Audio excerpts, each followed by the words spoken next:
We are professionals, and we are among the most influential in the lives of our children. They look to us to do a lot more things than they do with the teachers. And we tell everyone, most children, especially those in the schools, they see more support staff in the morning before they get to see a teacher. So we have to make sure that our frontline workers are protected when it comes to working in these buildings. The pandemic has reinforced the value and importance of public education and education support personnel. People are beginning to realize how important we are in the job that we do and how necessary we are. Our school bus drivers, they're delivering meals to the students. We have food service workers that are preparing during this pandemic. We have custodians that are going through and cleaning the buildings to make sure everything is okay for the students when they do get the opportunity to return. The school nurses are creating new health protocols for when schools reopen. They're going to be on the front line to make sure all of our children are safe as well. And classroom staff are they're working on the social emotional health of our children because we know this is rough on them. Not only is it just rough on the staff, it's rough on the entire family because you have families. Things are changing as far as employment is concerned. Some people are no longer working. The students are not, and everyone is saying they're not going to school. Here in the United States, they're not in the brick and mortar buildings, but they are going to school. Distance learning has become really, really big. We're going to continue to be relentless advocates for our professions and our unions. We want to be included in all decision making. We're going to call for protections of our members in every aspect of every school operation. And we need to keep this part of the collective bargaining. We got to make sure that we put these kind of things in bargaining. If and like us, when we're in negotiations at this point right now, so we're making sure that we add something about a pandemic if it comes up. How does it affect the members? How does it affect the students? So we're at the table at this point, and we're going to be bringing some of these things up. So when schools open, and I know they will, it will be the support staff in the schools who will be responsible for seeing that the entire operation is really ready to open. And all of us who are part of the school community will depend on them to maintain the highest standards for a safe and secure education environment. You know, whether it's in the hallways, on the buses, in the front office, or in the classroom, their support is they support our most valuable students. So for too long, educational support personnel have been in the invisible and voiceless workers of our global labor movement, especially in the public sector. And this is our opportunity at PSI to lift them up and put them on the forefront of our demands for job security, safe working environments, and long-term healthcare. The educational sphere is now all virtual, and a few students are now in a situation of displacement right now, and I don't think anyone was ready for this.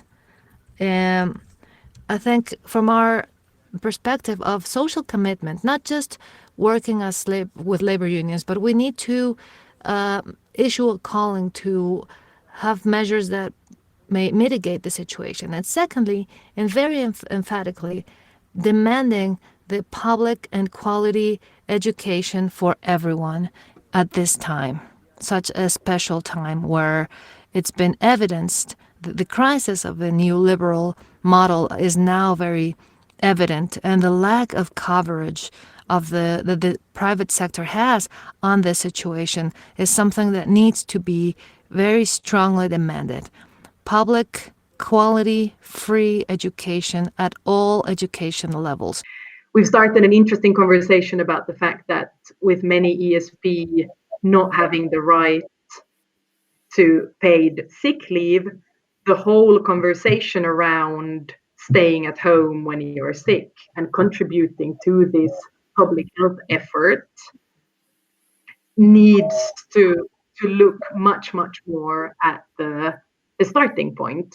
Kind of to what extent are ESP able to do that, and what can we do jointly to fight for better rights, higher status of ESP across the globe. So that's what we're hoping to do on the 16th of May. Unfortunately, it is a Saturday this year, but we're hoping that many of us will still celebrate online. In PCS, we represent members who are working in the main national museums and galleries across the UK.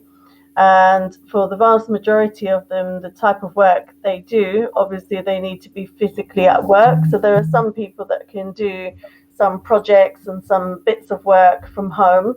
So we have some people working from home. There are others who've been furloughed. We have an issue in that some of that work is outsourced, and so there are people working for multiple employers, people who are employed by the museums and galleries, others that are employed by the privatized areas, people like, for example, security guards.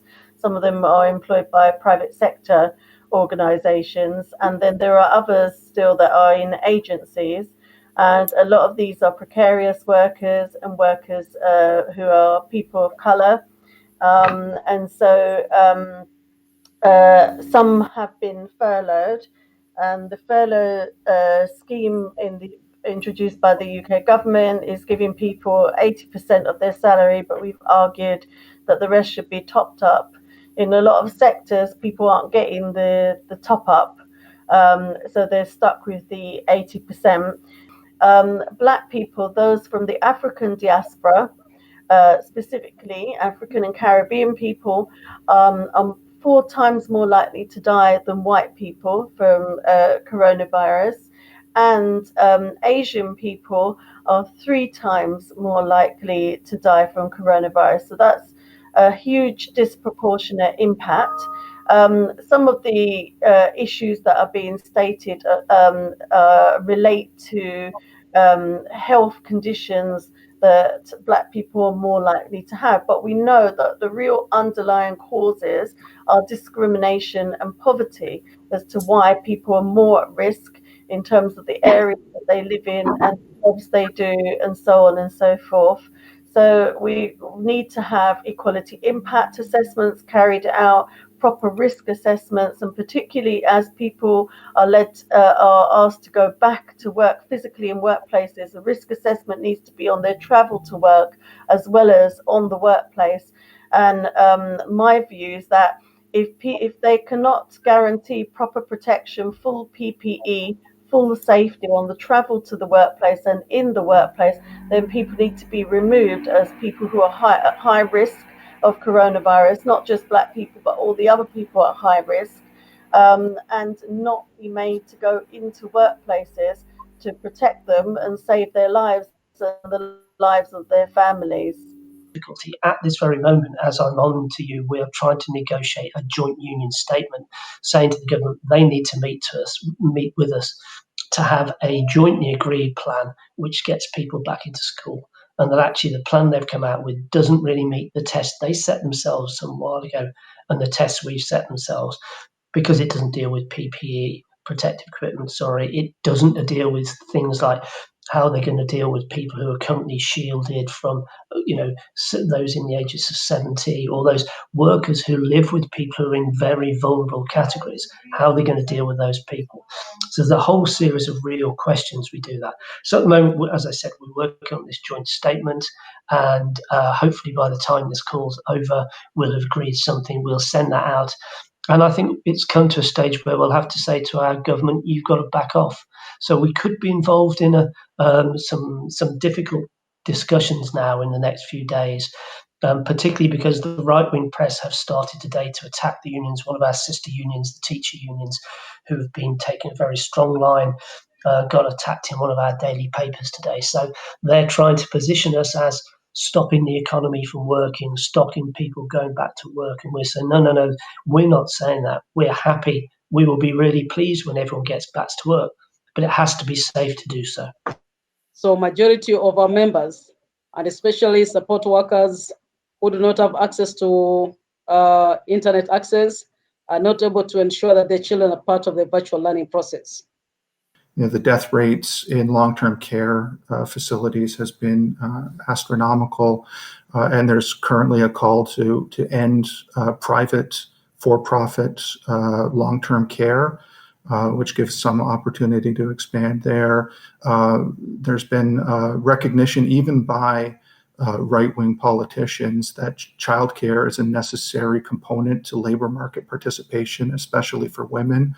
So there is potentially an opportunity for a multi-sector campaign for the expansion of the public sector, greater investment in public services, and decommodification of services that are necessary to human life. And we need to take this opportunity during the shutdown to start planning for that, because the political right is already organizing for the opposite and anti-solidaristic responses to the deficit crisis that they've identified and have created, for that matter.